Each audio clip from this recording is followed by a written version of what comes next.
Go. Welcome back to Dysfunctional As Fuck. Dysfunctional as fuck. Today we have Ellie Perk. Hey. Percocet on set. She's going through pure emotional damage right now. So the first thought actually in Cameron and I's head was put her on the podcast. Content. Because what else is more dysfunctional Than me. Then filming. than Ellie? When I saw the name Dysfunctional as Fuck as your podcast name, I was like, oh my God, I have to be on that. You have to. Because that is, I mean, I think 3 words to describe me are dysfunctional as fuck. Yeah. Yeah. Honestly, I think if you don't have a tattoo already, I would get that just like tramp stamped on your ass, basically. No, she'd get one of those like ones that's Chinese lettering down her back. And it looks Riley really... Reid. It looks really cool, She but was it's... way too fast on that. Whoa. She was like... Wait, back up a minute. She was really fast on that. So we know what Ellie does in her free time. My mom's going to watch this. Your mom Hey, Mama knows. Perk. I think parents know. And they're like, my kid is... Oh my God. I gotta block her. We're like, from you're getting my, I gotta wild. block her from my Instagram. Yeah, maybe. Okay, well, yeah, both of them are drinking. I'm the only sober one here, so that's going to be... I'm having one glass of wine and I'm sober. Same. This is only 5% alcohol. That's what they all say. Okay. But, Ellie, you're going through something right now, right? Yeah. What's happening? Give us like a brief overview of the Do context. you want like the week, like a week? I want like a week really rewind? quick overview. Okay. Yeah. Like a draft. So last Sunday, Draft. not this past Sunday, so like a week ago yesterday, my grandma died. I had to move out of my apartment and move into a new house by myself. And then my like person that I've kind of been with for like a little while did some kind of disrespectful things to me on Saturday. So I haven't really talked to him, but I've just been going through like a lot of changes recently. And yeah, it's just kind of been a lot. When you say with, is this in the context of a relationship or what's the context of that? I don't really know. It's not a committed relationship. It's Okay, just so it's kind not of- labeled by any means, but No. it's something that you guys have been mutually exploring in a very free sense. Right, yeah. Okay. Are you scared of change? Is that what's freaking you out? I mean, yes, and I think I'm the type of person where it's like I either will avoid change at all costs and I hate it, or like one day I'll wake up and be like, okay, let's change everything about my life right now, and then just be like fuck it and like go. Like I just get either really impulsive, so I avoid change at all costs until I get like really comfortable, and then I'll get really uncomfortable, but I won't do anything like too crazy. So basically, you only like change if it's your decision. Absolutely, yeah. Yeah. If someone's forcing change on you, it's No. horrible. Like, No, I mean, yeah. I like it when I have control issues. you do. Yes. Yeah, I think Yeah, that one could be established. control issues. Do you feel like you had a lot of control as a child, or how was that? Oh, I had no control as a child. Okay. Well, so a little context. We went to the same school. Yeah, we did. Yeah. Like I have passed her in the hallways when she was, how old are you? When did you graduate? 2018. Okay, so you would have been a year behind my sister. So I would have been like 8th grade whenever you were there. Okay, middle school. Yeah. It's like, yeah, just about the end. But Yeah. we went to a Christian school, very standard. Do you still consider yourself a Christian or? I would say, I mean, I definitely believe in God. I don't think I like You could say spiritual. You can say spiritual. I'd say okay. spiritual. Yeah, that's around the route that I'm in Yeah. now. Do you think that a lot of the things that you learned in school, or like that were preached, affect who you are now?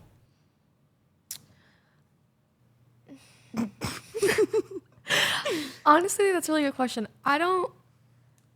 It's really a question. Yeah, it is a question. Good. I think the way that we grew up, especially, Christianity felt very culty to me, if that makes sense. Like, I feel like it was either like, have you seen the documentary Eat, Sleep, Pray, Obey? Not yet. Okay, you should watch it. It's about like kind of like that Christian household where like you have the picture perfect family on the outside, but inside like You're broken. You're broken. You're hella like you're dysfunctional. Dysfunctional as fuck. And like I think I deal with a lot of that, like a lot of just like shame and like guilt and like never wanting to be the person who anyone has a problem with. Like I'm always like the fixer, or like I can't stand it when people are mad at me. Like I can't, like I'll apologize to you first, even if I know that that I was right and you were wrong, just to like get done with the conversation. Like I'll know I'm right. Like I know that like I could have won that argument, but to save your feelings, like, I'm not going to tell you how I feel and give you my opinion. There's like, because like for me, which we've talked about previously, like conflict, because like you said, you know, the white picket fence house, whatever, but inside, you know, I think my family, and I'm guessing yours, like screaming and yelling was the way to fix shit. Yeah, Always. sometimes, but yeah. And for me, conflict, like I hate conflict.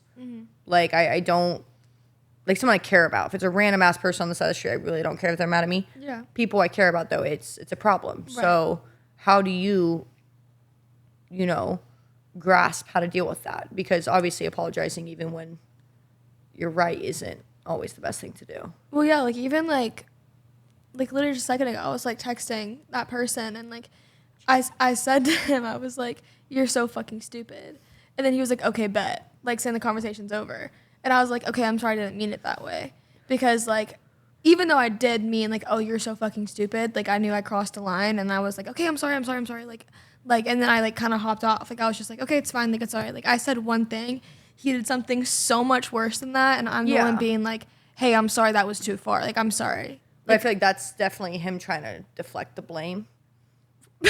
Probably. Sorry, person listening. Probably. But I'm just saying, like, because if you're in the wrong and you did something way worse and someone just said I'm stupid, obviously, like, if you get called stupid, it's not exactly the most hurtful thing in the world. I think people get called stupid. I get called stupid, I feel like 10 times a day, let alone just by Cameron. Well, I think it's in the context that I said it. Like, he was just like, "Okay, fuck you." But I mean, but he's being stupid. But I think it's important to like understand, like, are you just feeding into the energy that's already happening by doing something of that nature? Like, is it progressing the situation in any manner, or is it just a release that you're hoping will solve something, but you know it's like throwing air at a wall? It's just meaningless. Yeah, well, I also think I was always scared to like say something like that to him. Like, I've never like really stood up for myself or like gotten like really mad at him, or I've confronted him and be like, "Dude, like fuck you, like why did you do that?" Like, I've never done that before, and now I'm just like, okay, like, dude, fuck you, like I'm not gonna do that again, because like I stayed silent for so long, like literally 8 months, where like I just like let this stuff happen and let it happen and let it happen. And I was like, "Oh, it's fine. Oh, it's fine. Oh, it's fine. Oh, it's fine," acting like it didn't bother me when it was destroying me inside, and just putting on like a brave face, being like, "Okay, well, like he'll stop eventually," or "Okay, well, maybe like he's like this when I'm with him," or blah blah blah blah. And so like I would just like, I'm the queen of living in delusion. Like, Yeah. I love being delusional, because if I face my problems and face my reality, then like I'm gonna have to force a change, and I don't want to change. I want to stay comfortable. I want to stay with what I know, and I don't want to like start over with like somebody else. And I know in order to do that, I'm gonna have to cut off all contact completely, and that's not something I want to do.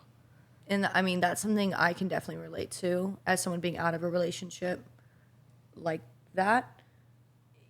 It was like I just held back everything I wanted to say because I didn't want to hurt them, even though they were continuously hurting me over and over again. Yeah. And in the end, what obviously went up in flames. Yeah.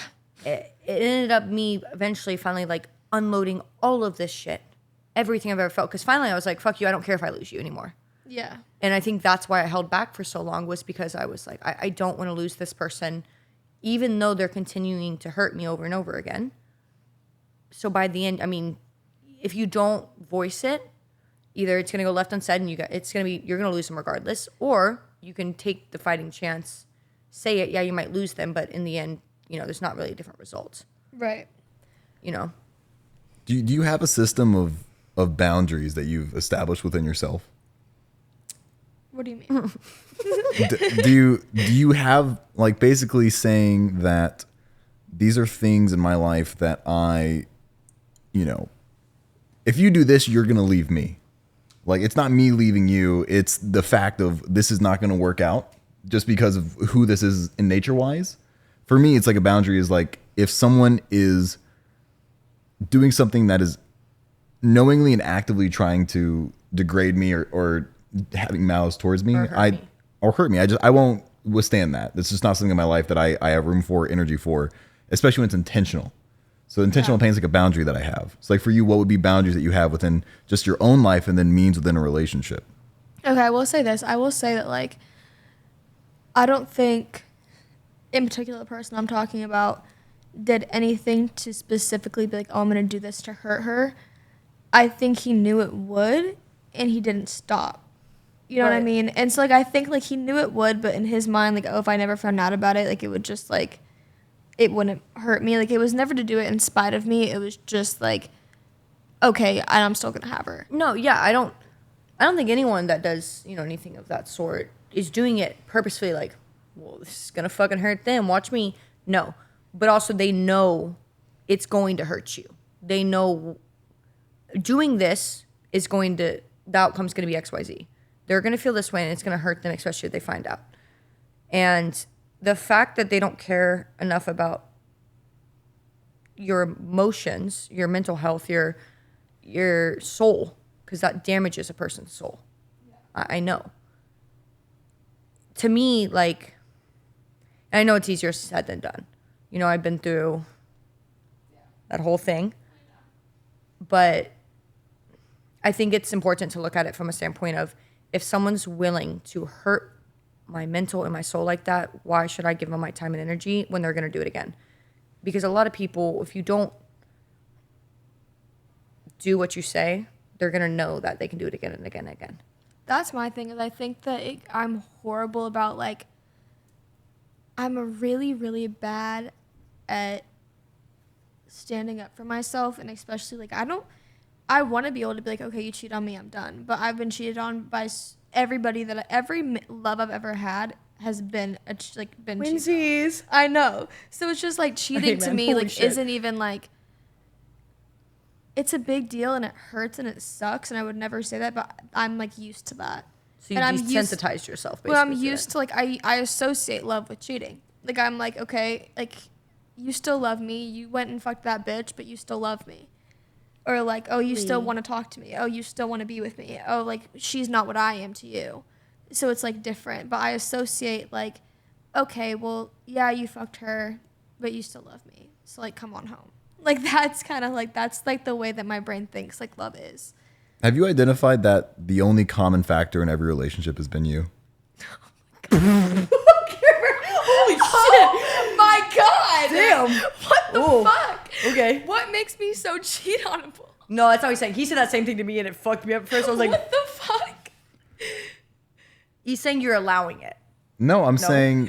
Oh, no, you're really saying that. Okay. No, here's the thing.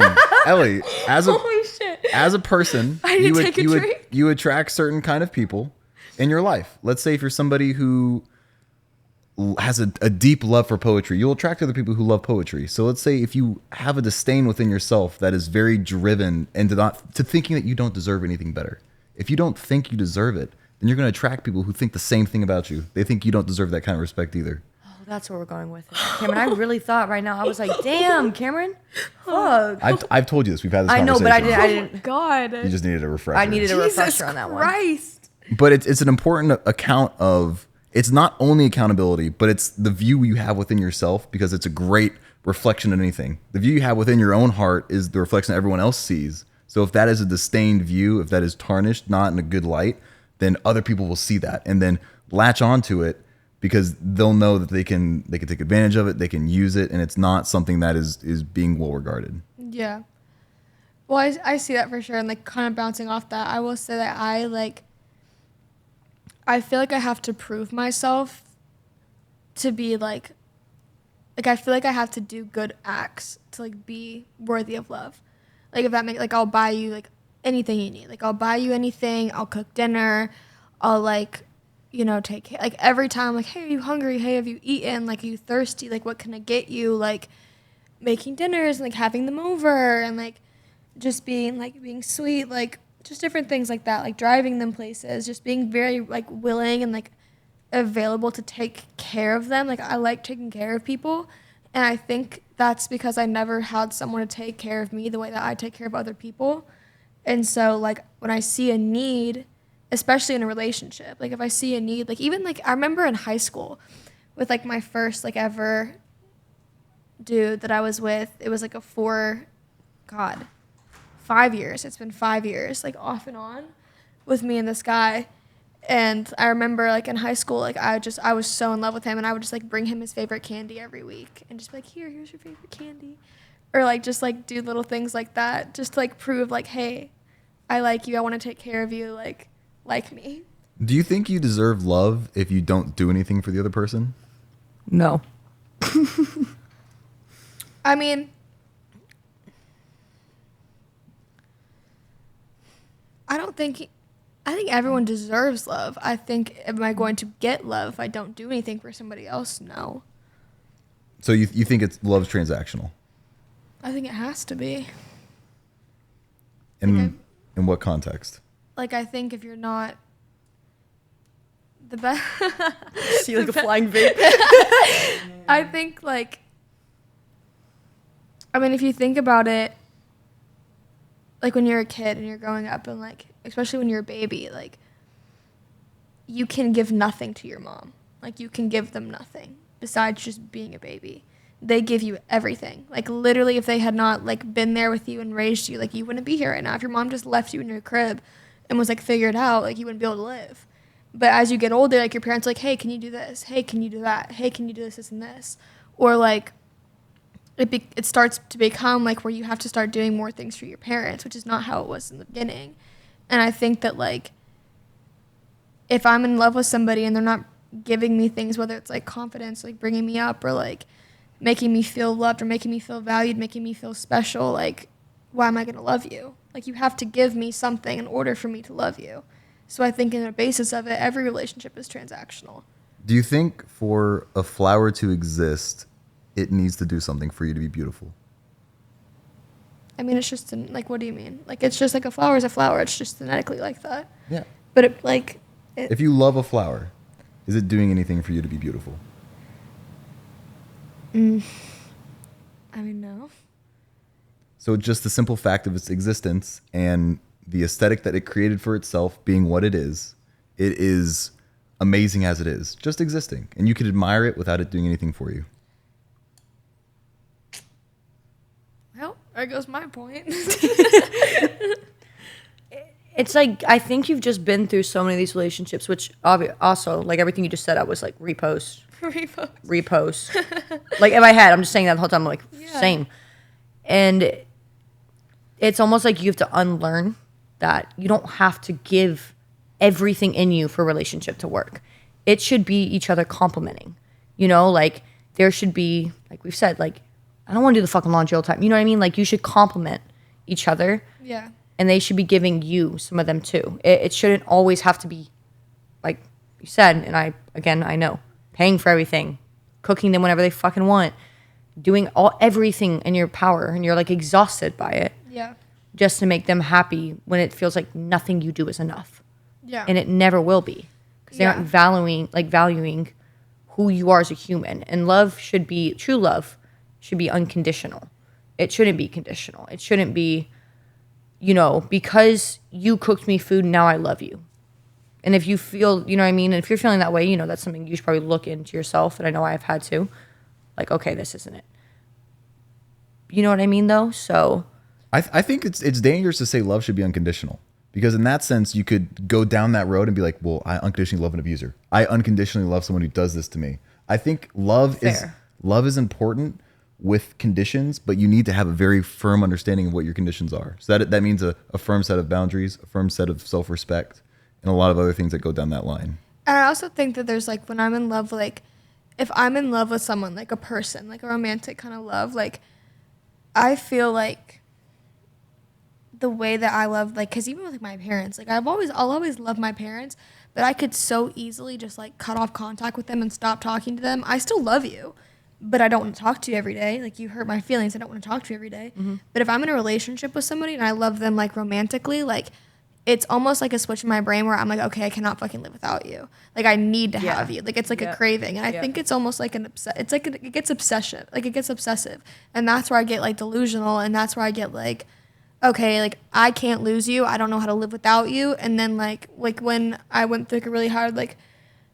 I went through something really hard in, like, December, like, I fell apart. Like, I literally couldn't function. Like, I couldn't sleep. I couldn't eat. I couldn't do anything. Like, I literally was just, like, living in a constant state of just, like, I can't do anything. And slowly, like, I started to figure myself out again, and then I was good, and then, like, now we're back in this limbo. Yeah.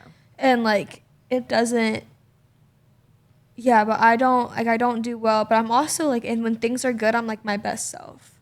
Like, but when things are bad, I'm horrible. But have you, in this time period, I can't exactly remember, is there, like, in these relationships, there's been times where you've been just single, right? Yeah. Okay. How do you remember feeling at that point in your life? Honestly, I remember like it was when we were hanging out a lot and like we were going to the gym every day and like I had a really good routine. Like I would like come home from work and go to the gym and like or we'd get up in the morning and go to the gym and then I would like go to work, be we'd go get productive food. all day. Like and I would just like do stuff all day and like you know, it was a good routine, but I wasn't really living. I felt like I was more just like surviving and just like getting into a good routine. Like I wasn't sad all the time. But I'm also bipolar. My bipolar, like they say, like bipolar, especially the type that I am, comes out the most in a relationship. No, yeah. I And mean, so I'm going to ask Karen for his advice on this because I agree too. When I get in a relationship, it's like fucking, I don't know why, or at least past. I mean, Yeah. obviously I'm working on to heal it, but it's like that person out of nowhere. It's like an addiction. It's like an addiction, like nicotine. well, you cut me off for 3 months. Like you wouldn't talk to me for 3 I get months. paralyzed. Like it's like in my past relationship, it was like I don't know where nothing mattered because if I did anything, you know, then it'd be a problem. If I go anywhere, it's a problem. And he didn't like me, so he Didn't like want you, to talk to problem. Then it's if I'm at the gym wearing fucking leggings, problem. All these things were a problem. So instead of me sticking up for myself and setting a boundary, I was okay, like a fucking idiot, like I'm in a stupid trance or some shit. And then when I'm out of it, especially with that said person, I'm fine. Like now I'm happier than I've been in a long time, in 2 years, however long that relationship was. Like I'm happy. I'm making friends. I'm hanging out with my friends again. Like I'm actually okay now. But I think getting out of it is fucking horrifying. Yeah. Like taking the step to get uncomfortable and to like make a change because I know what it's going to take for me to get out of the place that I'm in. And like I know the steps. I know what to do. And what it's going to take is me like stop going out, stop partying, stop hanging out with these party friends that I have cuz like realistically like I have plenty of friends. None of them would be I can maybe name like 5 who if like the sky is falling and I like need someone who would like drop everything and be like okay, come over. Like I can maybe name 5 and I have like probably over 50 people that I would consider my friends, like close like friends, party friends, yeah. that I hang out with, that I see like more than twice a week. Like, Okay, yeah. You know, like I have plenty, but I would never consider them people that I would like call if like something was happening, and I don't consider them people that would like genuinely be there for me, you know. And so I think that like, and I also feel bad like calling on my friends like when I'm having a rough time. Like I feel like I feel that. I should just like deal with it on my own. Like my friend, like my grandma's funeral on Friday, my friend Olivia came and I was like, "What are you doing? Like, what are you doing here? Like, go away!" Like, and she was like, "No, like I wanted to come be here with you." And I was like, "Why?" Like, I was like, "Why would you want to come sit in a funeral with me? It's Friday. Like, go do something fun. Like, you're coming and sitting in a funeral with me while I'm crying for 2 hours. Like, who wants to like do that on a Friday morning?" And she was like, "Ellie, you need a friend here. Like, let me be here for you." And, like, I was like, what the fuck? Like, I was like, what? You're like, I was so, like, and I was so grateful for that. And I was like, wow, like, that's what friendship should be. Like, that's the kind of things that I would do for somebody else. Because I've done that for somebody else. But when someone does it for me, I'm like, wait. yeah, whoa, hey. Whoa, what are you Exactly, doing? yeah. We often find ourselves delving into other people to the extent that we wish we were poured into for everything in your life. Yeah. You will go to the great extents of buying them flowers and remembering their favorite color and all the beautiful things about them just in hopes that they return an itty bit part of that. Yeah. And you'll do that to the end of your abyss. Repost. As fuck. And it's a dangerous habit of like constantly trying to find that fulfillment in the actions of what you can do. But, you know, honestly, you can never find happiness in anything in life beside yourself. Like you need to find inwards and be content with that inner voice and that inner dialogue that you have. And without that, it'll be a constant screaming match between different deities that you've established in your brain of like, I think I should be this, or I should do this, or having friends means this. And you've all along neglected the person that matters, and that's you. But I think when people talk about self, okay, like again, be happy with yourself. It's like one of those things where it's like, yeah, okay, I don't like want to die, but it's hard to understand really like how to truly just be okay by your, not even just by yourself, but like within yourself. Mm-hmm.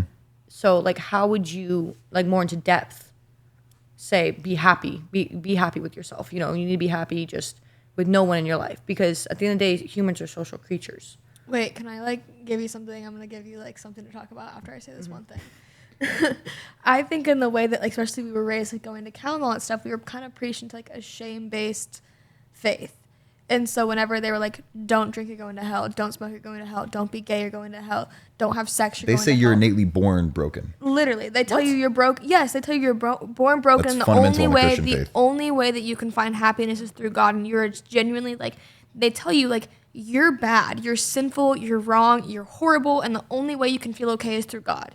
And so like me in my head growing up, like I had sex, I smoked, I drank, I did all the things they told me I wasn't supposed to do, and all the things I'm going to hell for. I'm awful. Like I'm genuinely awful.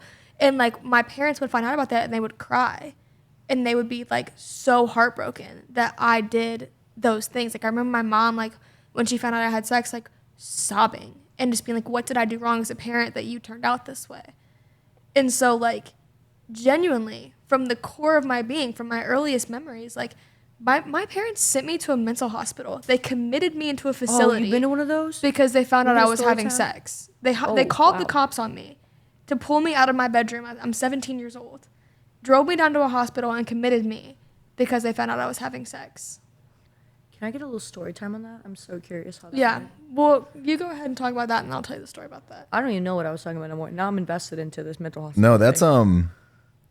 I think one of the fundamental things a lot of people and this is where people like to, you know, use the card of like, well, you're not a parent yet, you don't understand. And I'm like, well, you know what? I understand people. I understand having connections and I understand caring about somebody. Yeah. And I know if I had someone who came to me who went through something that might have been scary, went through something that they didn't understand, that has a lot of emotional weight to it, Yeah. it needs to be a situation of like, you know, I might not have agreed with it. I don't agree with a lot of things people do, but I know that in the state that they're in right now, it needs to be met with a calmness and an inquisitive nature of like, okay, well, tell me about it. Like what Yeah. happened? Like, are you okay? Like, Yeah. is this all right?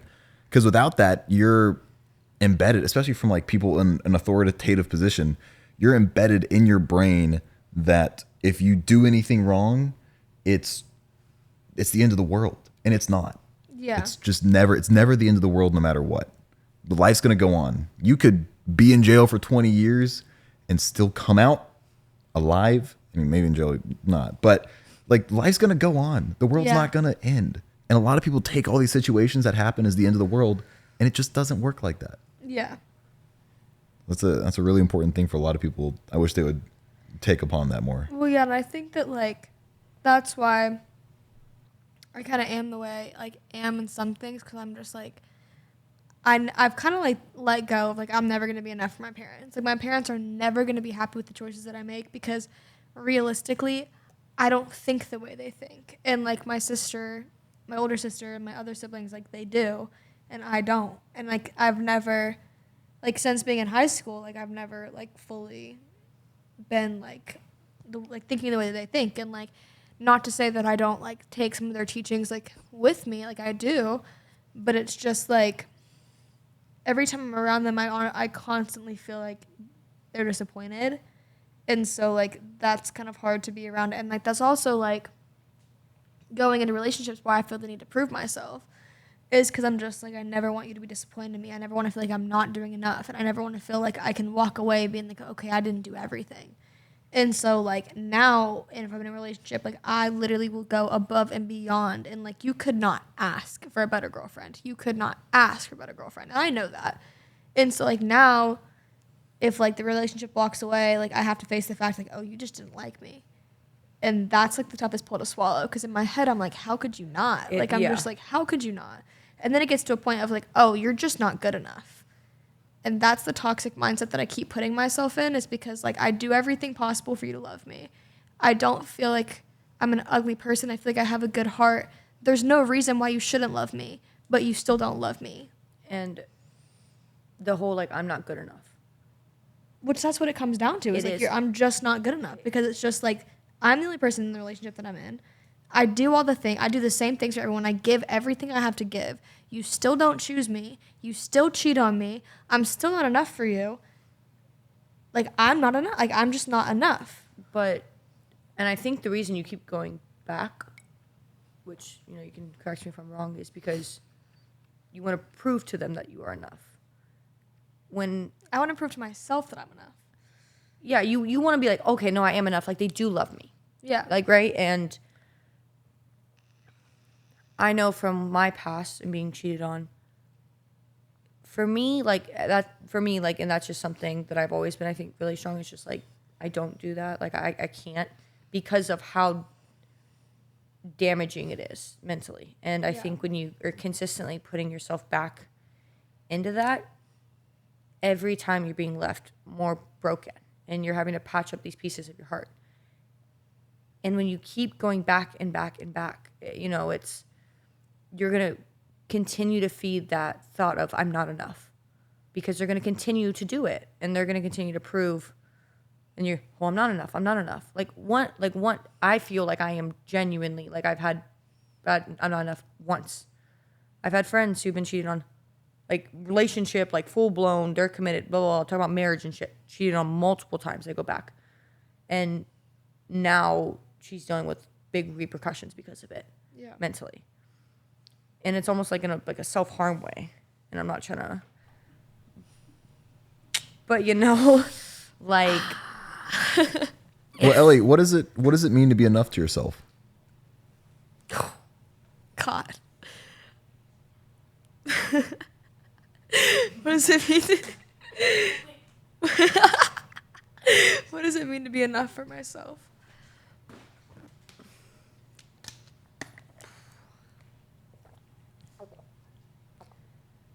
I don't know if there ever is going to be enough. I think enough is kind of unattainable. Let's say there's a world where enough is obtainable. It exists, like something there happens. And it doesn't need to be a real place yet, but let's say it is. What would that look like? Like, I'd be successful, financially stable, physically fit, like, just, like, taking care of myself, in a good relationship, like, I love them and they love me, like. Well, no. What would it feel like? Oh, my God. Yeah, I told you. Jesus Christ. Content. Like, I would just be content. If, like, that wasn't, like, if I was enough and I felt like enough and I felt like, I think just content and just feeling loved and, like, not feeling bad about feeling loved. And just feeling, just to feel loved by someone and to be like, it's nice to be somebody's everything.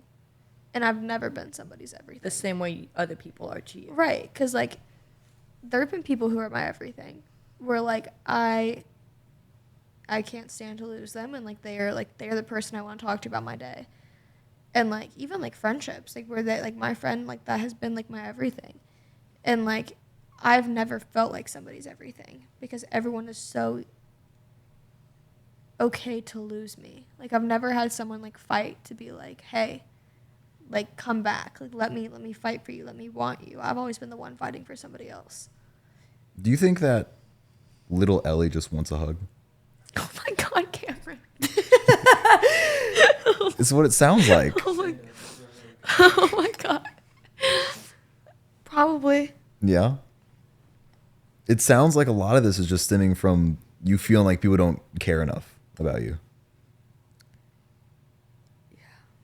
And that even stemmed from possibly even childhood, not. A lot of my issues come from childhood. Yeah. A lot of my Just issues not being come from cradled enough, not being hugged, not having the physical affection. Well, I think I remember this is like just like a regular example. It's like I rode horses all my whole life, like horse girl. Sorry about it.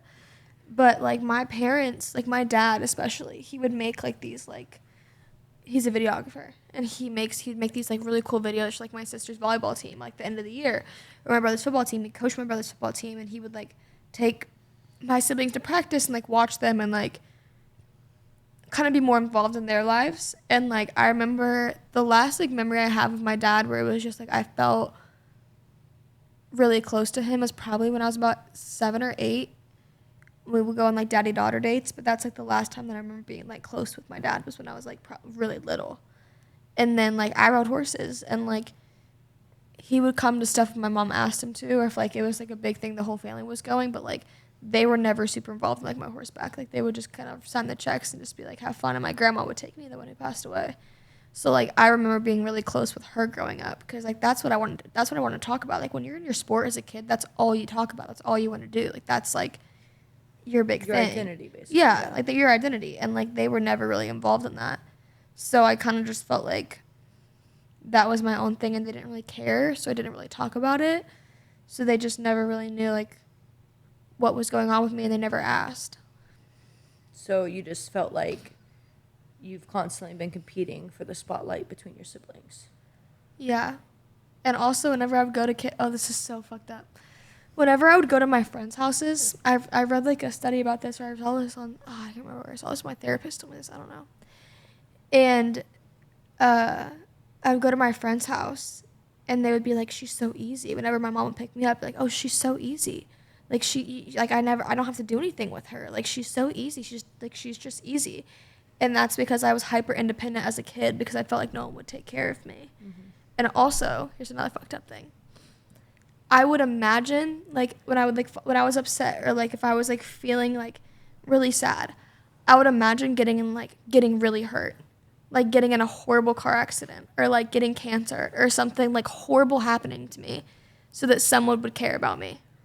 When I was so that someone would show up to my hospital room, and I would wonder. I'd be like, would they come? Would they come see me if I was in the hospital? Like, do they care enough to be like, something really bad has to happen to me in order for somebody to care about me? I feel that. This What? You do that now? I do it now too. Well, gosh. I still do it. Like literally, like I still do it. Like low key, whenever like my grandma died, like someone was with me and I didn't want to cry because I was like, they don't need to deal with that emotion right now. Like, let me just wait till they're gone and then I'll be sad about it because I don't want to put my emotions on them. Are you someone that, because I mean everything you're saying, I'm like, okay, yeah, like I get that. Like crying in front of people, is that hard for you? Every time I've cried in front of somebody, I've faked it in order to manipulate them.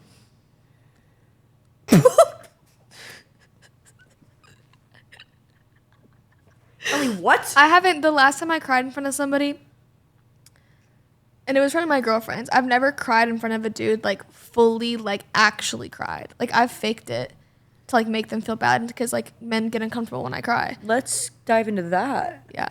Okay, why are using your own tears to manipulate someone to feel bad for you? It worked. Yes. But like that's the only way to get him to do what I want. Like realistically, like I have to get. Then why like, be with someone who would only want you if you're crying? Here's what's happening. So I want you to look inside yourself and figure out how old is the younger version of you, the one that is within you that wants all of these things. How old is she? You think?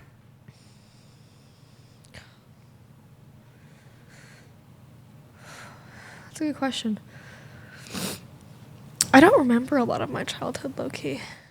Well, not your childhood, but the person inside of you that wants all, that's driving a lot of these choices you're making. Child. Like when you picture your inner child, how you old see is she? Things. 9, 10, maybe. 9, 10?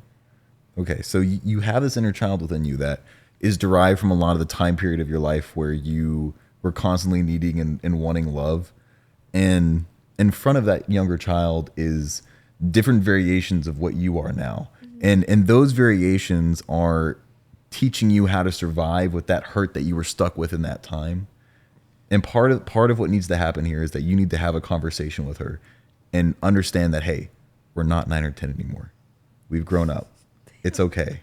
And that you don't need to keep, and all these other people, you need to set everyone down and be like, guys, we don't need to keep protecting me. it's going to be okay. And you can say, hey, aren't you tired of always trying to gain love? Aren't you tired of always trying to get all this?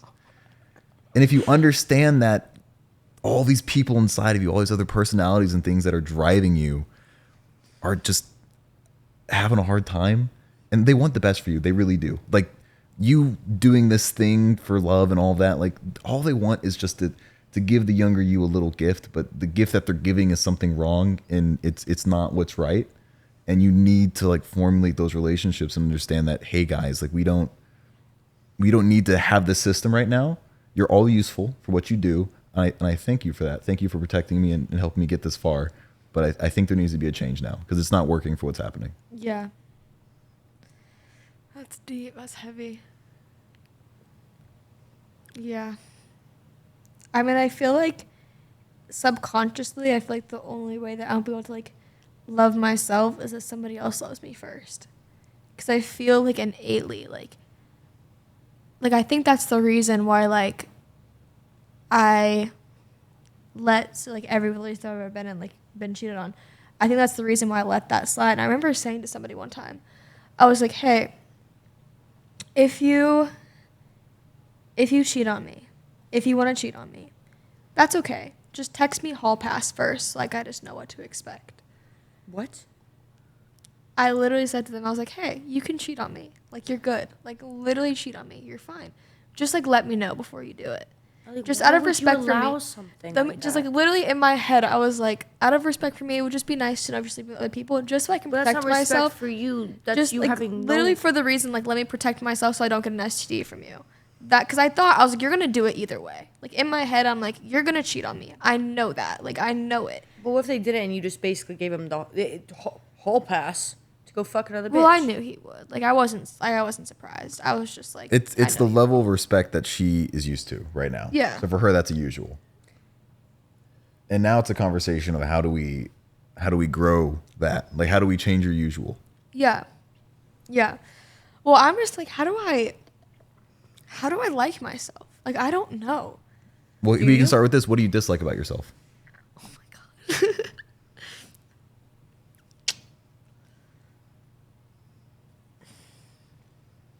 And be specific. Oh God.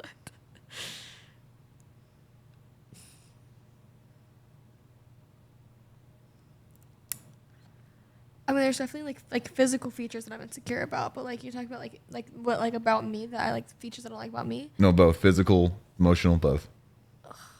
Well, like there's always the things that I got made fun of as a kid, like my nose, like my boobs, 'cause I don't have any, like forehead, that's a big one. Like just like different things like that where I'm just like, well, if I was prettier, then that wouldn't have happened. And like that's like I got like a really bad eating disorder, like, and like sometimes I'll fall back into it if I get really sad. Like I'll just stop eating. Like I don't get hungry. Like I don't get hungry. Like I when you're have sad? No, like just every day. Like I don't get really hungry, and like I have to like say, okay, it's been like 4 hours. Like you need to eat. But like if I don't want to eat, like I'll be like, oh, I should probably eat, and I'm like, no, but I don't really want to, so I just won't eat. Because I'm just like, okay, I'm not the prettiest, but I'm the skinniest. Like, you can't say shit. Like, I'm the skinniest. Like, you can't say anything to me. But, and it's, like, about, like, me as a person is I think that, like, I'm always going to feel a little bit guilty for not following, like, what my parents wanted me to be. Like, I'm always going to feel a little bit guilty for, like, kind of throwing away my life and not... I just chase love wherever it goes, and I don't like that I don't have boundaries. Like, I wish I wasn't such a pushover, and, like, I'm a pushover. Like, I'm horrible at it. Like, and I will always be that way, because I'm just, like, I don't want anyone to leave me. Like, I have severe abandonment issues. And just, like, there's always going to be something that I want to change about myself. I'm never going to feel like I'm fully satisfied. And I don't like the way my brain thinks. Like, I have severe panic attacks, like nightmares all the time. Like I can't escape my own head sometimes. And, like, it feels, like, kind of suffocating to just be by myself and be in my own head. And so, like, that's why, like, I don't like to be by myself. Like, I don't want to sit with my own thoughts. So when I'm in a relationship, it's easier because I can take care of somebody else and be in their head and feel loved and feel valued for the time.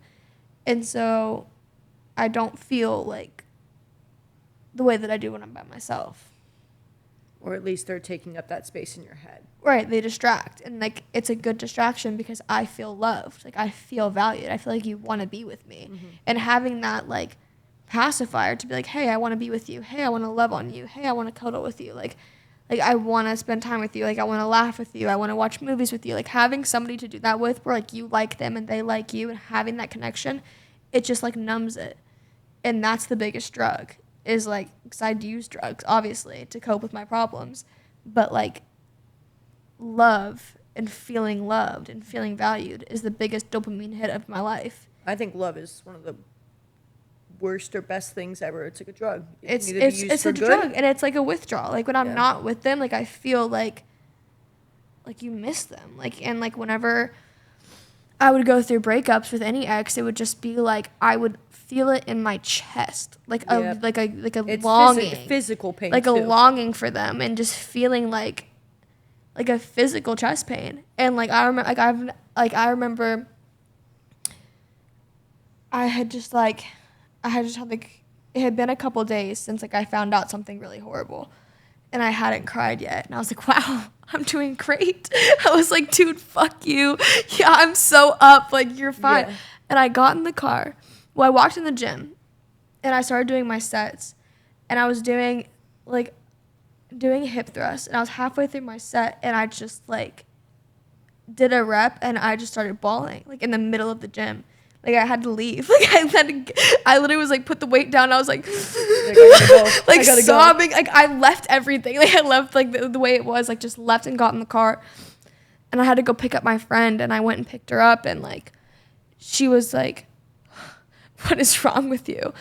And I was like, you have to drive. Like, I can't. And, like, I remember she was driving us somewhere, and I was like, pull over. And she's like, why? And I was like, just pull over. And I literally got off on the side of the highway and, like, threw up because I was so sick to my stomach and so nauseous over what I had just found out. And, like, just that feeling of, like, having somebody you love do you so incredibly dirty and do you so wrong. It's, like, a pain I've never felt before in my entire life, and I would not wish that upon anybody. And, like, I don't think I will ever love someone as much as I love that person, ever.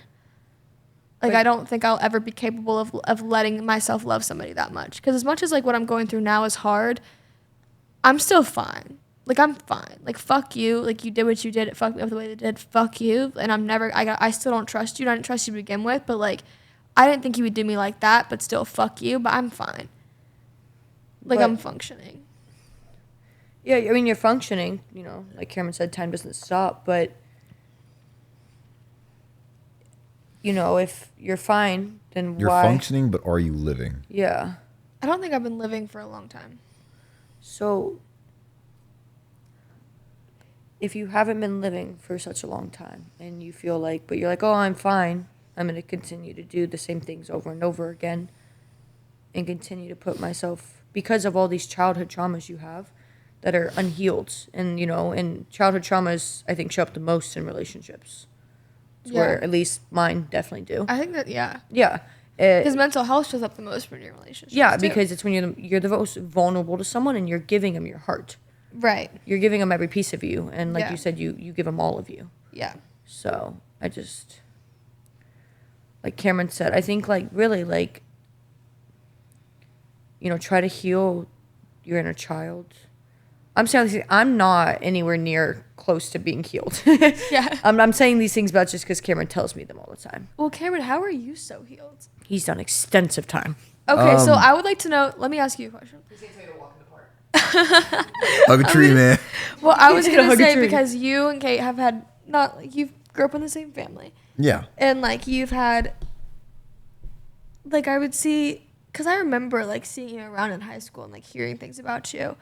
And, like, just recently, when I've started becoming closer with Kate and stuff, like, from what I remember of you over the past couple of years, because I've known y'all's family for, like, a while now, like, it's kind of, there was a time where I think Maddie was saying that you, like, weren't really around with the family, like, you weren't coming home as much, and, like, you were dealing with your own stuff, and, like, so, what, because you seem like literally a different person. Like, you seem a lot like He really is. even like whenever you were with your ex and like I knew you then, like you seem like you act like a kid then and you act like an adult now. Like a man. Like you're like you're no, a you man. you act like a man. Like you act like somebody that like, okay, he has his shit together. You have multiple business ventures. Like you seem to be doing really well financially. You have this whole podcast set up. Like you have multiple podcasts, one with your sister, one with your friends. Like you have a film company. Like what were the steps that you took in order to like get some healing from like your childhood and like moving forward so you won't bring as much like trauma and stuff into like new relationships?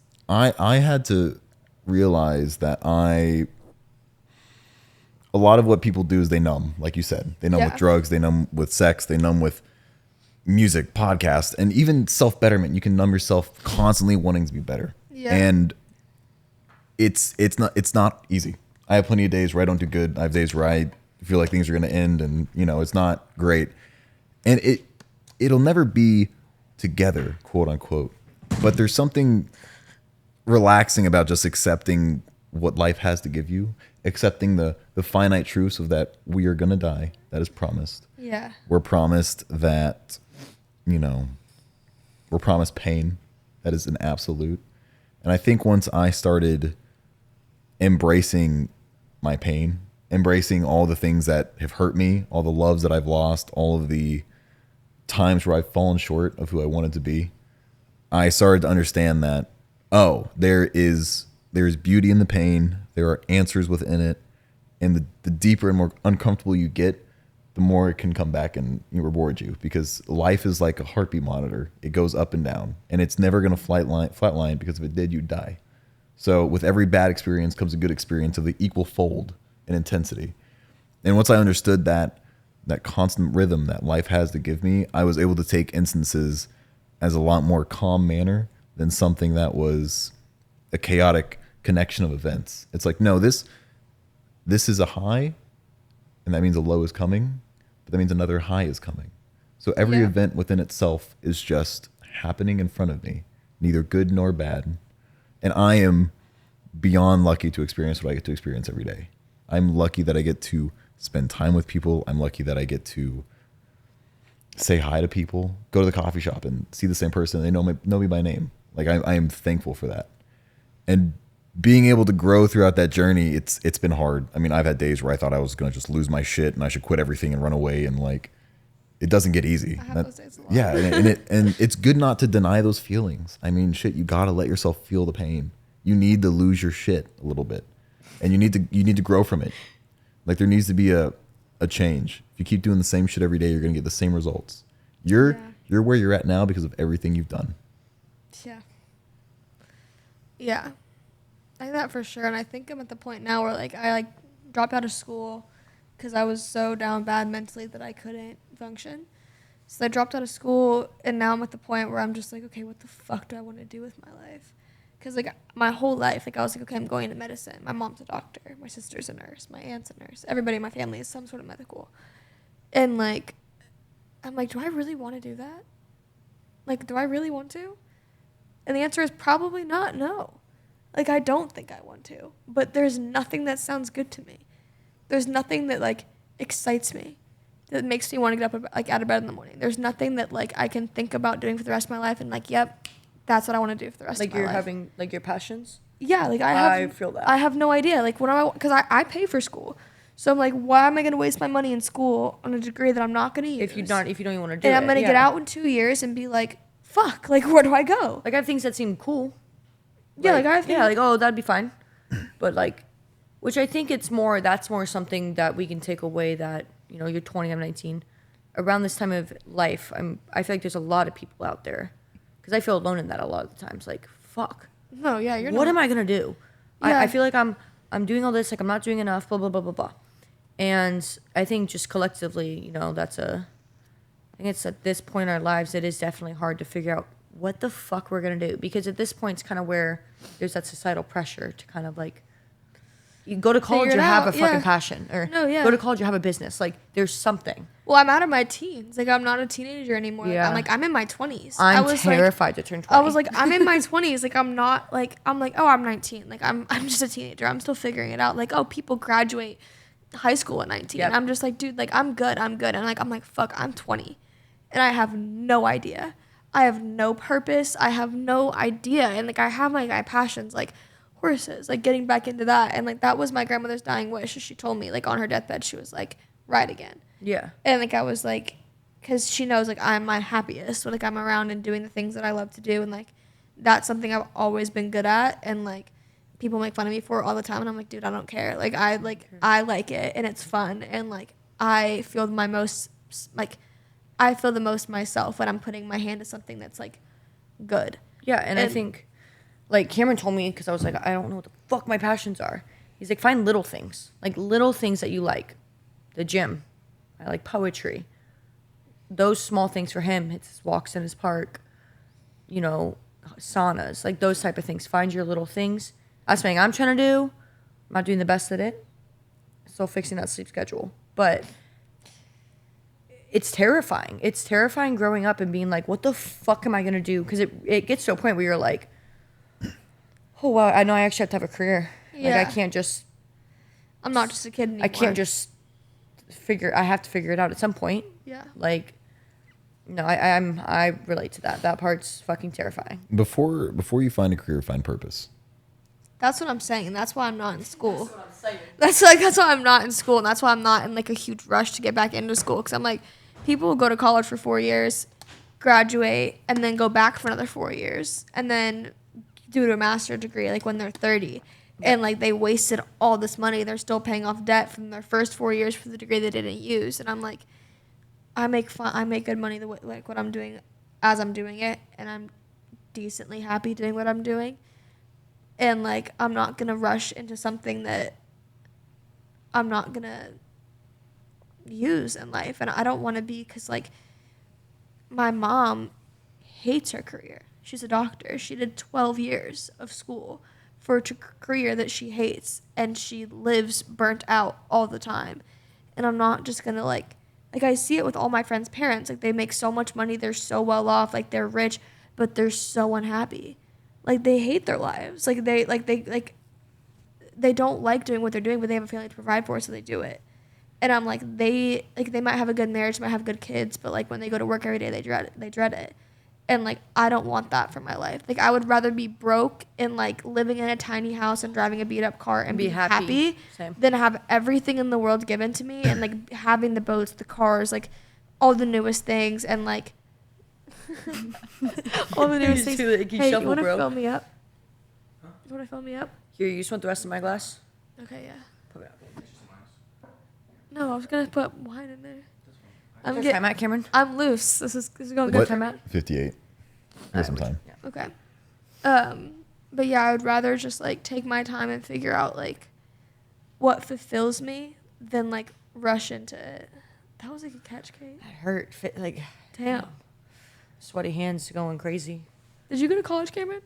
Went for a little bit, and then I realized that where I want to be in life, that wouldn't be a solution for it. Okay. That's a big part of it. That's why I said purpose is so important, because if you can identify what, I say it all the time, find your why. Yeah. Like what's your reason for existing, for everything.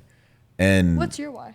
My why is to encourage people to feel something that makes them feel a little more than they do in their day-to-day life. If it's good or bad, I just want people to have some kind of experience that is a heightened human emotion, because I think we go through our days too often just noise. Like, hi, how's your day going?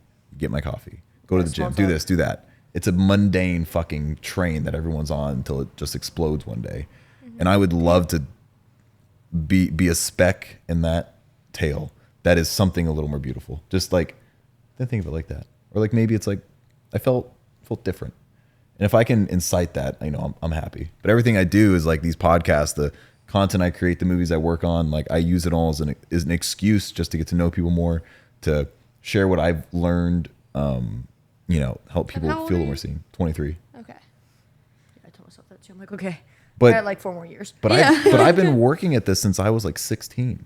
Like, this isn't a thing that just happened. Like, yeah. I started working at a supplement store that did fitness, and I'm still doing fitness. And like, back then I still wanted people to feel the same thing. Yeah. I still had the same reason. Now, was I always doing the best job at communicating that? No. But it's been an overarching thing that I've worked on for years. This company stuff has been a years and years thing. It took me 5 years to build anything. So it's like, you need to start now. You need to actively seek out answers. Right. And what, like, we're like, if you were to, like, say, if you're in my position, like the position that I'm in now, I'll give you a little bit. I pay for everything fully by myself at 20. I have a house with my roommate in St. Matthews. I work a 6:30 to 3 job Monday, like 5 days a week. I'm in the gym. That's my life. I hang out with my friends on Thursdays and Saturdays. Go out to the bars and see everybody. And then Fridays I lay in bed all day because I'm hungover. And then I do it all again. And that's my week. Here's what I would do to, I think, help a lot. Okay. I'd wake up in the morning. I would not eat food for the first hour. So if that means waking up earlier, wake up earlier.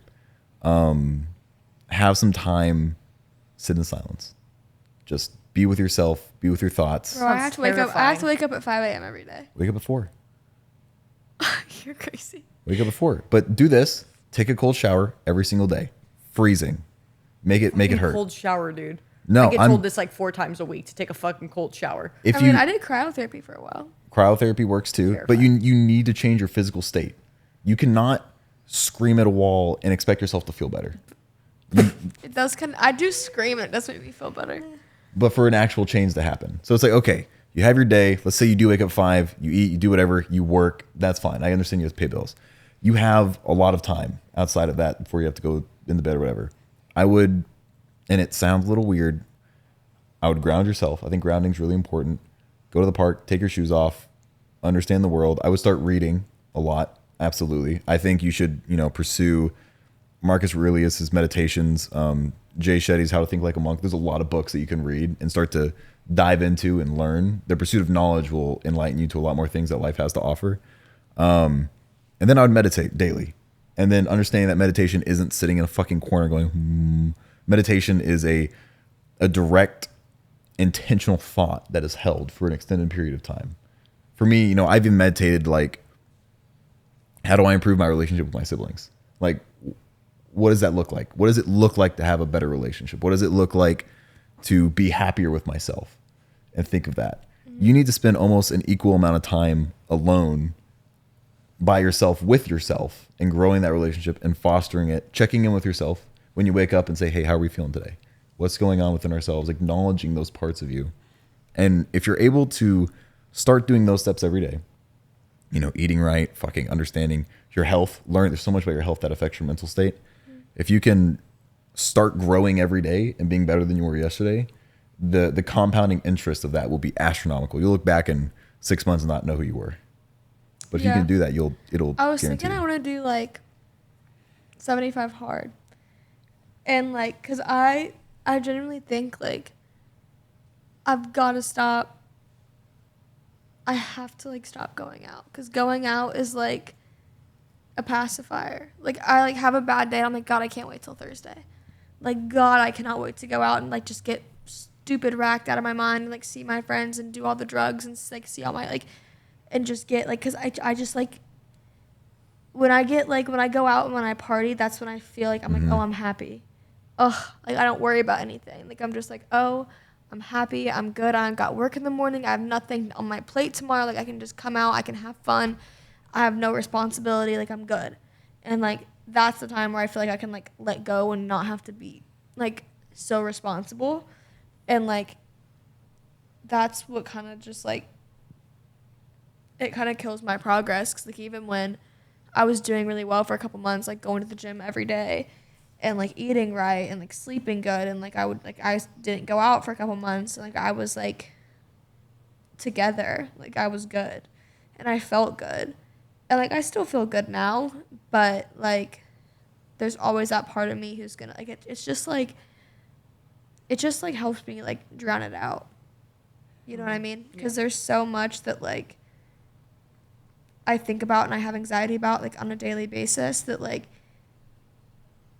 genuinely like ruins my mood or ruins my day. Like the other day, like when I came into the gym and I was just pissed off. Like I was just mad at everyone. And I was like, oh, I haven't eaten. Like maybe I just needed a snack. Like maybe I just needed a snack and to be with my friends and like do something good for myself. And like I was in a way better mood when I left. But I was so pissed off. Like I was just angry at the world. Yeah. And I was like, oh, if I just like take a few steps and like take care of myself and like go to the gym, see my friends who like make me laugh, who like make me feel good about myself, like yell at Jacob a couple times and just like let it out. Scream at him. Like just I want to see that happen. like just doing things like that to like kind of have a little like have that release instead of numbing my problems. Yeah, with finding alcohol. a different outlet. and to it's a like, cycle. Like No, yeah. going through, and I think just like finding things that make you happy, because I was in the same way when I skated. Fuck, I would skate all week, and then Friday came around, I was like, the whole week, fuck, I cannot wait to drink. Fuck, I cannot wait to party, because it makes you, it's like you can finally fucking relax. Yeah. For a second. For a second, 'Cause it's for like, you know, one it's night, you pressure. can just Yeah, you have can nothing go to do out tomorrow. and you can have fun. You're you fine. can just be, you know. Exactly. But I think finding things that like make you genuinely happy will kind of cut back on that. Oh yeah, and like there's nothing wrong with going out. There's something wrong with the way that I go out. When it's like, I think When it's as consistent as it is. consistently, always, every week, the same way it's just the cycle. And Like you get back and literally you're on like, it's Thursday, Monday. my grandma's funeral was on Friday. I had to speak at the funeral, and I went out Thursday because I was like, I have priorities. Granny is a priority, and even then, like I didn't sleep. Like I couldn't sleep like before the funeral. Like I was like I hadn't slept like at all. Like I maybe got like an hour 30 minutes maybe total. And like I woke up the next morning and I went to the funeral. I did my thing and I came home and I went to bed and then like on Sunday, I slept all day. I woke up at 8 a.m. to call off work because I was just going through it. I was like, Yeah. there's just no way I'm coming in today. Woke up at 8 to call off work. Woke up at 11, took my friend to work, came back home. Woke up at 9 p.m., had my first meal, went back to sleep by 11, and then woke up and did my day today. Like, I will sleep and just not think about my problems. Like, when something bad happened to me on Wednesday, like, something that kind of, like, hurt my feelings, ruined my day. Came home and I just went to sleep. Forget about it. Slept till 4 a.m. the next day, got up and went to work. Like, I will just, like, that's, like, I'll turn it off. Like, during the week, instead Like, of you drinking or, literally, like, shut down. instead of, like, drinking or, like, doing anything else, like, during the weekdays, like, I'll just go to sleep. Because it just, like, I can't stand to be in my own head when I'm dealing with something hard. And something that what drinking does to me now, and it's super weird. I wasn't aware of what it was doing. Like, I'll be formulating a relationship with myself, and I'll be working through something. Like, there's always something that I'm trying to figure out or grow or get better at. And when I drink, I feel like a distancing inside of myself. Like, I'll drink, and then the next day I feel less in tune with what's been happening. It's almost like someone put a wall up between the parts of me that I get to talk to every day when I've done all this work. And it's so weird. It's like they got yanked apart. Mm-hmm. And I really don't like drinking anymore because I don't feel as connected as I normally used to. Yeah. Because what drinking does is it disconnects you from yourself. It'll That's pull the you part away that's from like that. coping. Damn. Because after I drink, I know like the next day first of all, I wake up with horrible hang anxiety. I'm fucking just the whole night I'm going through my head. That's why I sleep all day. And then I'll, instead of sleep, I just like just do something like on my phone or something because like I can't sleep. And then I get like depressed the next day, and that's why I think you can fall into the cycle of like alcoholism, because then you're like, well, fuck, do it again. So you feel that thing again, and then it goes down. There's this high and low from it. And I think moderate drinking, like twice a week. We're in college. Yeah, like I'll have it's like this is what you can only do. Twice a week, and Wanna like be so good. when I do go out twice a week, but when I go out, like I go out. And I drink to like. Well, that's why I won't go out so much, because when I go out, like.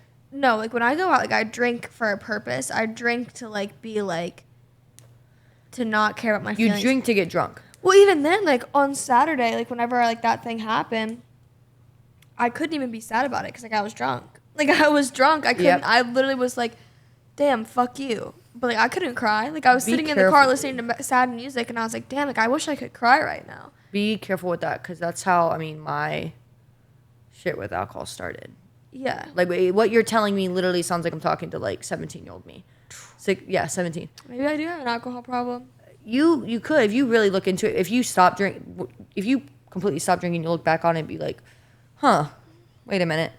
And you kind of just have to learn how to like do it in a healthy way, I guess. No, I think I definitely do have an alcohol problem because I have like a specific formula. Yeah. Like I know I need this many shots and this many drinks in order to feel what I need to feel. Well, they say drinking to get drunk. Like if you're drinking to get drunk, technically, it's like the starter.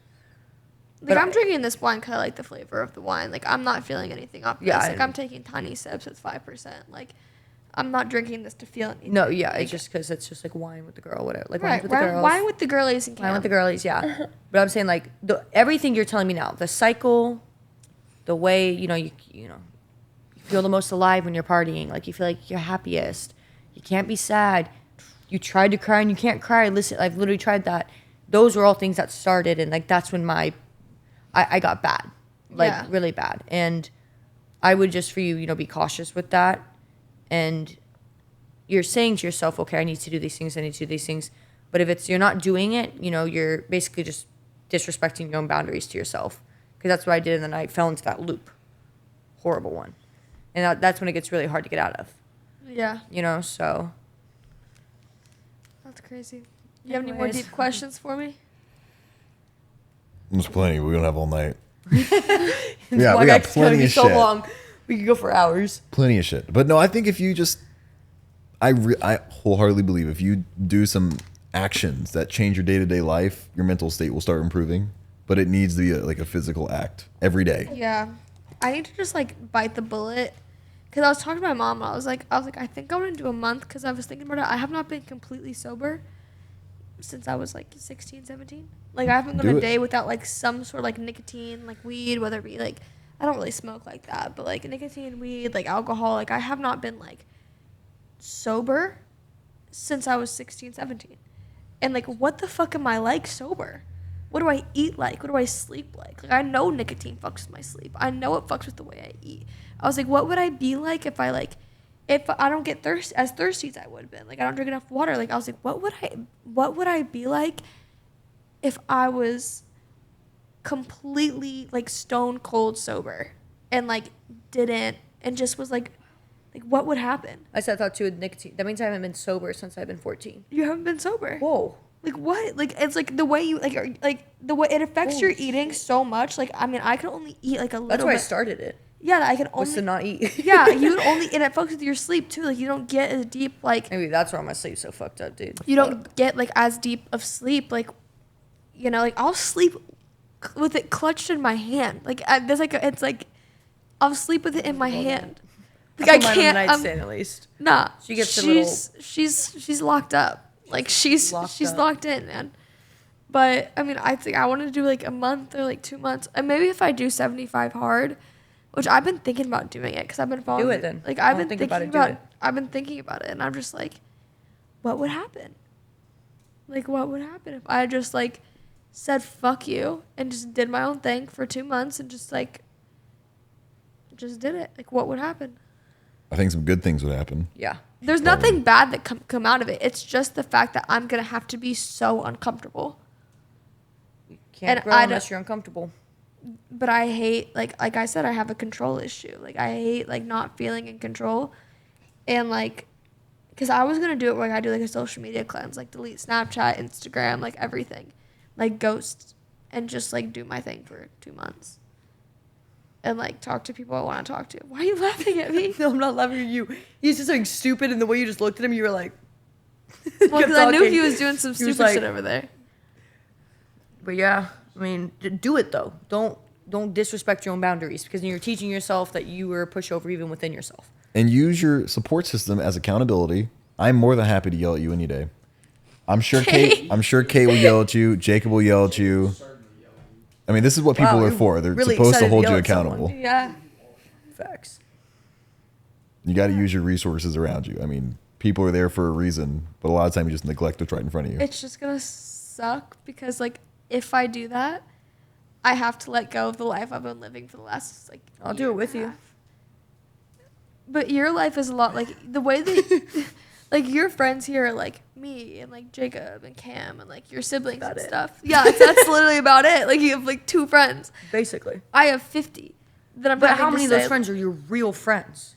Right, but it's just like that's like the life that I'm used to living, like the going out and seeing them and then texting them and like hanging out with them and like all that stuff. Like that's like a part of like my life that I'm gonna have to say like I can't see you anymore because like when I see you, I drink or when But I how see valuable is a friendship if they can't support what you want to do? it's not. I don't think they wouldn't support me. It's that Like I if you have can't to be around them and you have to drink around them. You know what I mean? Because I've had friends like that where it's like, Yeah. if I'm around them, I'm going to party. They're really only party friends. You know, like, are you willing enough to give up the things you want in your life for those people? The people that aren't, you know, you You'll only make party new with them. friends. You're real friends. Like, no, and I will make new friends, and it's just like but it's it's scary. just the It's letting scary. go. Like I have to let go, and I have to be like, I can't control, and that's the thing. Like I can't, like when I go out, like I know certain people are gonna be there. I have to watch people and see what they're doing. Like I feel like I have to like babysit. Like I remember like I got in a car accident one time, and I was like I have to go home so I can go out so I can make sure he doesn't do something I don't want him to do. Like I have to know that like what they're doing, what they're up to. Like I have to be able to like have that self like part of control because if I at least know what's going on, like I feel better about it, whether it's bad or worse. Like I have to be able to like say, okay, I don't care what you're doing. I don't care what's going on. Like I don't want to know anymore. And getting to that point where I'm like I want to let you go and I want to like just let like I have to just be done for myself and getting to the point where I'm like, okay, I'm letting you go. Your life and my life don't go together anymore. And like, I want something better for myself. And being able to choose that I want something better and not having something that I want that's so comfortable. Yeah. Because like, it's comfortable. It's easy. Like, I don't have to try. It feels like home. It feels like where I'm supposed to be. It's not. But it feels like that. So being able to choose, like, hey, I'm going to leave this for something better and not knowing when that better is going to be, that's why, like, I won't actually do it. It's because, like, I don't want to let go. I think it's scary, too, with it It's itself. scary, and, like, I don't want to let go. Well, the important part is that the price of your new life will cost you your old one. That's a price that I don't know if I'm willing to pay. It's either that or you continue live in this to- state forever. Yeah. It's just, like, when's that payday going to come? Like, when's that cash out going to come? Like, Here's when the is it gonna worst. get to Here's the the point worst where thing I'm that could fed happen up? for you. Here's the worst thing that could happen. You are you right now for the next 65 years, and nothing changed. And you look back on everything and think, "Wow, I could have been so much more." You can get to the end of your life and get confronted by whatever's there, whatever the fuck it is, and it can show you the person that you were meant to be, the person that was really there the entire time, and you chose to go the route that felt comfortable. And I mean, the payout also, like, I'm so wondering the fuck my payout's gonna be fuck. Like, I'm so, you know what I mean? Like, I've given up on the whole, you know, crazy partier. But you've lived. Like, Yeah, you've but done. and I've given up on it. But it's terrifying. And I'm still waiting for that payout of, you know, I have grown from it. Like, I feel like emotionally I've matured a lot. I feel like I've learned a lot. And I really value deep connections now. Yeah. But, like, in the city, I literally have you two that are, like, not my family. That's my friends. My other friends live all over the world. Not Yeah. the world, country. And it's something that, yeah, if I went out every fucking weekend, of course I'd make, you know, like, drinking friends, whatever. I'm still waiting for that payout. But I know at the end of the line, I wouldn't want to be who I was even 6 months ago or 2 months ago who I was. When I was with Max, I hated that person. I hated myself when I was with him. Because, like, you know, I gave up on our friendship, literally, because, and I regret that, and I hate myself for that. You're lucky I love you enough to come back. Well, yeah, absolutely. Like, and I am, but, you know, and I fucked up in those ways, and I hate that I've done that, and those are something I still have to, like, forgive myself for, because I hate that I did that to people. But now that I'm doing it, I'm still waiting for that payout, bro. And it takes... What do you mean by payout? Like, when, like, I just, you know, like, all the things I want in my life are going to come. The new version of myself, the person I want to be is going to be there. That's what I mean by payout. And, like, I don't think, like, Matthew McConaughey said at one time, he's like, who's your hero from now? My hero is myself in 10 years, and myself in 10 years, and myself in 10 years. Because, like, you're never going to be, honestly, it's never going to come. But I know, like, I'm a hell of a lot better than I was 6 months ago.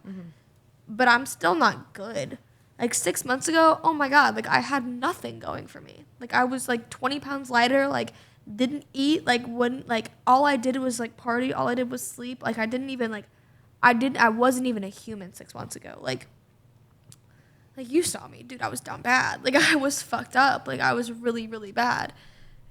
And I'm so proud of myself for like the growth that I've had, but like I still let people who hurt me come back in my life, and I have to get to the point where I'm just like, I love myself too much to be with somebody who devalues me like you do. And like that's the place that I have to get to where like I simply say, okay, that's enough. And like it's gotten to that point, like it took like with me and my like ex of 4 years, like it took me 5 years, and he did some horrible things, like physically, sexually, emotionally, verbally, like abused me, like in every possible way you can be abused, he did it to me. And like that was 4 or 5 years of my life since I was 15. Like that's like that was what I knew as love, and like that's why I am like, it kind of comes back to him, like my parents, but like that is all I'm used to. So when something along that comes better, because there is somebody in my life that like I could tell him right now, like hey, let's date, and he would treat me like a princess. Like he opens every door, doesn't like, I don't have to lift a finger, pays for everything, will listen to me talk for hours, like is literally like Prince Charming on paper, like 6'4", like beautiful man. I could not ask for somebody better, and he's been waiting for me since I was 15, and I can't, there's just something about it where like I don't want to be with him. Yeah. And I don't know what it is, and I wish I could, but like he's everything I could want, and there's just not the connection. And I have a connection with somebody who treats me like a piece of shit and cheats on me all the time. I'm like, oh, I want that one. Like what? Yeah. Well, we're at an hour 22. I think Shit, we got time on this bitch. we do. We should 2 closing thoughts. I think the first one is, let's circle back in a week and see if this did anything. Okay. Let's figure out if you actually made any changes. Oh my God, I'm coming back on the podcast. Y'all want me back? Well, even back. Well, I'm just saying we also just send a group text and be like, hey, how's this? You're like, yeah, fuck you. You're never doing the podcast again. I'll just come in when you're filming, and we'll have like a 15-minute check-in. We'll just check in. Like there's some kind of accountability. Kate, you talk to her more than I do, but do the thing. And then lastly, there's a quote that I love that I think is always applicable to these situations. And it's how to tell the difference between liking something and loving something. If you like a flower, you pick it. If you love a flower, you water it. Look at she knows. I just did. You're gonna see the tape. I just quoted all what you did. She did like that. You love it. It's a great quote, but Great quote. just think on that, and I think things might be a little more clear.